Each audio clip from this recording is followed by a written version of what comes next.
Bonjour et bienvenue sur un guide d'après-séance sur John Wick 2. Oui, John Wick 2, ça y est, il est sorti aujourd'hui, réalisé par monsieur Chad Stahelski qui avait réalisé le premier, donc point positif, déjà on commence direct, en est vous. Et bah c'est aussi bien réalisé, bonne musique, bon plan de caméra, l'action est bien tournée, donc rien à dire à ce niveau-là. Les acteurs principaux, on retrouve bien entendu Keanu Reeves en John Wick. Et putain, ça lui va super bien dans ce deuxième épisode. Il est aussi badass, aussi cool que dans le premier. Donc si vous avez aimé le premier pour ce côté-là, il n'y a rien à dire, ça n'a pas changé. C'est toujours aussi fun et encore plus sombre d'une certaine manière. Vraiment, John Wick, enfin Keanu Reeves, c'est l'un de ses meilleurs rôles, je trouve, avec, pour ma part, Constantine et Neo et Matrix, avec le personnage de Neo. J'ai adoré et je trouve que ce rôle, c'est l'un de ses meilleurs rôles en tout cas. En plus de ça, plus-value pour le film, et ce qui est rare de nos jours, il fait ses propres cascades. Alors je sais pas si dans le premier c'était le cas, mais je pense que si du coup.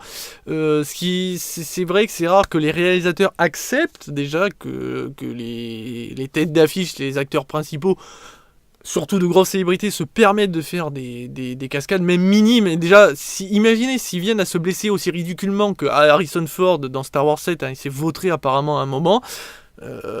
Ça peut coûter des millions de dollars en assurance, donc du coup leur faire faire les cascades, c'est trop risqué, donc généralement les réalisateurs n'acceptent pas, les acteurs aussi, mais quand un acteur le veut et que le réalisateur l'accepte, ça fait un gros point positif, parce que du coup le film a un gros bonus, parce que quand tu vois l'action, tu sais que c'est Keanu Reeves qui le fait vraiment, il s'est entraîné pour, et ça donne du réalisme au film, ce qui a fait vraiment du charme au premier épisode, qui marche tout autant dans le 2, vous inquiétez pas, parce que là les cascades sont encore plus fortes, il y a encore plus de... C'est fou. Après, en rôle secondaire, mais quand même cool, on a Lawrence Fishburne. Eh oui, vous l'avez reconnu, qui joue Bowery King. Et du coup, voir un coéquipier de Matrix, ça fait plaisir. Bon, il a pas mal vieilli, mais il a toujours la même bouille que dans Matrix. Et du coup, il a un look, quand vous le verrez, je ne veux pas spoil, donc, du coup je vais pas parler de son look aussi dans Matrix pour vous mettre la puce à l'oreille, mais il a un look aussi comme dans Matrix. Vous allez voir lequel c'est, je trouve que ça lui va à merveille. Du coup j'ai dit, oh Matrix, c'est lui, c'est Morpheus, il est là, il va s'envoler peut-être, je ne sais pas. En tout cas, un très bon rôle. On a Ruby Rose qui joue Ares. Alors cette femme est délicieuse dans le film, je trouve elle le joue parfaitement, son rôle, bad boy, excellent. Malheureusement, elle n'a pas eu de chance, c'est que son personnage a un duel contre John pas super génial. Pas fameux, un peu dommage, mais j'ai bien aimé son personnage. On a aussi Common qui joue Cassian, là aussi un petit rôle, mais... je vais pas vous spoil, je vous rassure, mais il a un duel aussi contre John, mais de toute façon, tous les personnages que vous verrez ont quasiment tous voulu faire des duels contre lui. De toute façon, là, c'est vraiment de l'action à gogo. Mais c'est... À un moment, ça se déroule dans le métro, dans une espèce de métro, je présume, si je me souviens bien, c'était enfin, en tout cas, dans une allée comme ça. Et ils marchent comme ça. Et ils font un duel. Je vous dis pas plus. C'était à mourir. J'ai dit, mais c'est pas possible, c'est what the fuck. Mais ça colle tellement bien, ça marche tellement bien que j'ai rigolé. C'était une scène, mais j'ai eu le sourire. J'étais là, c'est excellent. Enfin, l'idée est excellente. Quand vous la verrez, vous penserez à moi si vous comprenez laquelle c'est. Et on a un dernier acteur qui, malheureusement, a le pire rôle. Ricardo Scamarcio, qui joue le méchant, donc le gros méchant du film, et malheureusement il a pas de charisme pour, je trouve ça lui va pas du tout. Pourtant au début ils essayent de le faire sombre, avec un accent, il parle, et puis au final tu te rends compte c'est un mec totalement lambda, il sert à rien, c'est un peu dommage. Je dis pas que c'est la faute de l'acteur, mais c'est le personnage qui a été écrit comme ça, et je trouve que ça va pas du tout. En plus de ça, et c'est un peu encore plus drôle, c'est que dès le début du film on voit un autre méchant, un petit rôle d'un grand acteur, je vous le mentionne pas comme ça, vous aurez la surprise quand vous le verrez, mais c'est au début du film. Et quand vous allez le voir, moi la première chose que je me suis dit, c'est que ça doit être lui le méchant. Il a le charisme, il peut être le méchant. Et non. Et du coup, quand tu vois l'autre, tu te dis, mais pourquoi ils ont pas pris celui du début, il était largement mieux. C'est con, voilà, c'est con. Et pour moi, c'est le premier gros point négatif de ce film, le méchant. Il y a quand même d'autres rôles pour finir, hein, ceux qu'on a vus dans le premier film, qui ont toujours les mêmes rôles, mineurs, mais qui sont, je trouve, extraordinaires. Donc on a John Leguizamo, Ian McShane et Lance Reddick.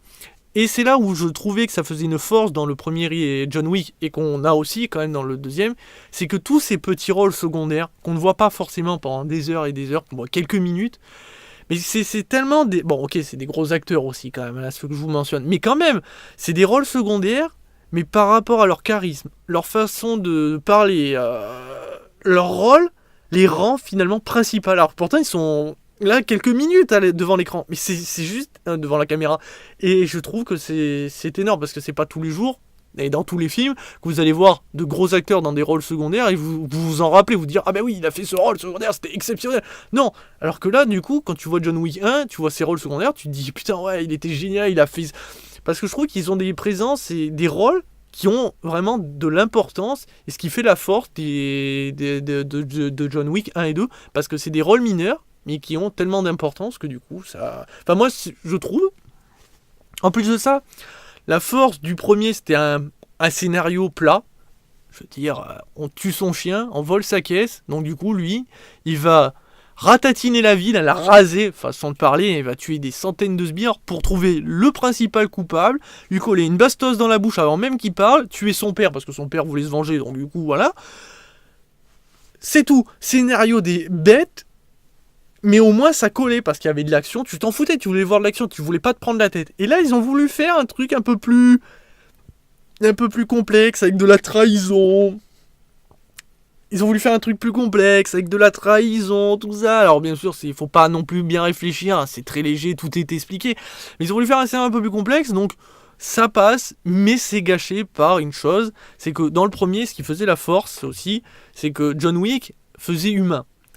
Humain dans le sens où, par rapport à Jack Reacher de Tom Cruise, Jason Statham et tous ces rôles de mecs qui s'en prennent plein la gueule, mais c'est tellement des surhumains que c'est des Terminators, ils retournent tout le monde.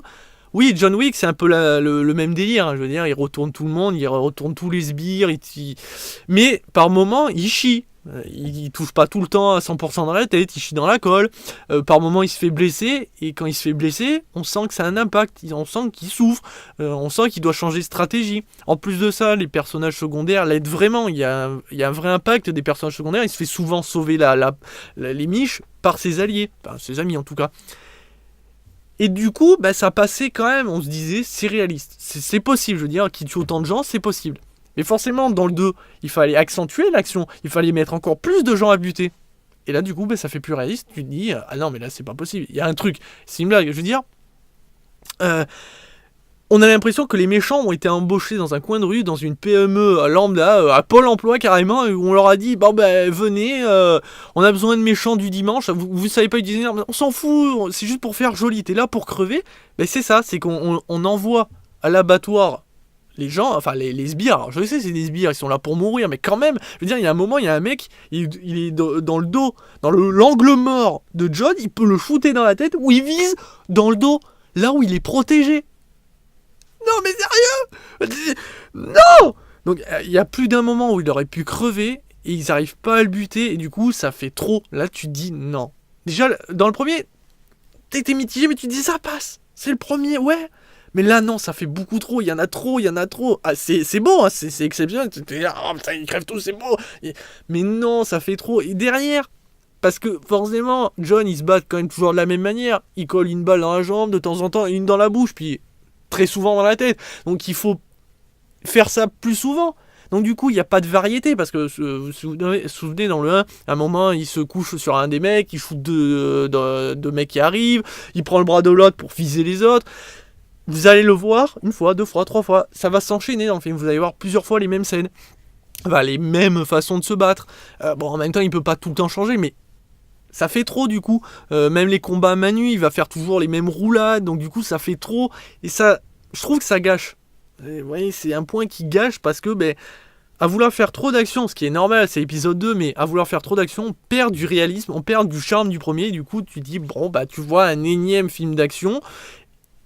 Et même limite, tu dis, et ça c'est ce que je me suis dit, en fait c'est pas l'épisode 2, c'est l'épisode 1.5. C'est qu'on a le premier John Wick, mais amélioré, parce qu'il y a quelques scènes similaires au premier, dont une, c'est dans une, vous savez, dans John Wick 1, il y avait une discothèque, ils se battent au milieu de la foule, personne n'entend, jusqu'au vraiment dernier moment, il y a de la bonne basse, il y a un moment, même la musique s'arrête, puis au moment où ils retirent, ça reprend, c'est génial, et bien ils ont refait la même chose dans le 2.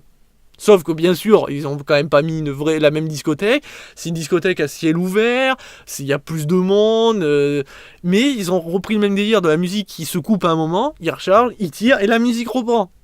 Et à un moment, tu l'as vu dans un, t'es pas... Enfin, ok, ça a marché, c'est cool, la musique est bonne, mais quand même. En plus de ça, John, il bute un mec sur la scène, t'en as pas un qui réagit. Alors oui, ils sont tous là, ouais, la musique et tout. Enfin, tu vois un mec s'écrouler, non? Il y a quoi? Non?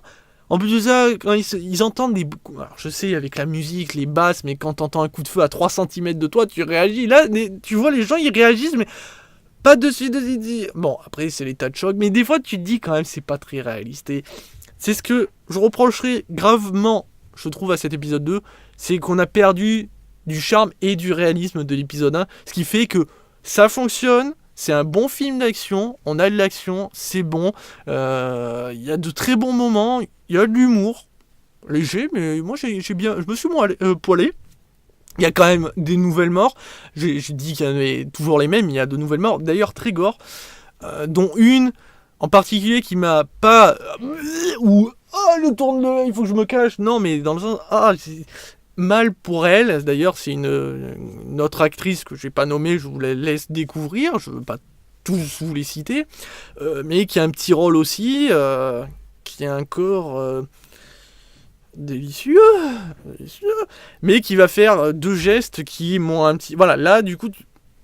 quand même, une mort un petit peu... et une autre mort qui est due... Je vous spoil pas, mais à la réputation de John Wick, qui avait pas mal d'histoires derrière lui, des légendes et tout ça, et il y en a une qui va se réaliser, qui est pas mal, mais qui est assez dégueulasse. Encore, se prend une balle dans la tête. Mais là, ce qu'un des mecs va subir, tu te dis,